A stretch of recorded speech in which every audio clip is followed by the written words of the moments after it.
In this video, we'll show you how to report a channel in Telegram on your PC. Reporting a channel is useful when you come across spam, inappropriate content, or any activity that violates Telegram's rules. Let's get started. First, open the Telegram app on your computer and make sure you are logged in. Next, go to the channel you want to report from your chat list and open it. Once the channel is open, click on the three dots icon in the top right corner of the screen. This will open a menu with different options. From the menu, select Report. This will start the reporting process. Now, choose the reason for your report. Telegram will show you several default options such as spam or abuse. If none of them match your situation, select Other and write your own reason. Finally, confirm your report by clicking the Tick or Submit button.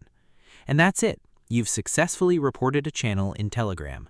Thanks for watching. If you found this video helpful, don't forget to like, subscribe, and turn on notifications for more Telegram tips and tutorials.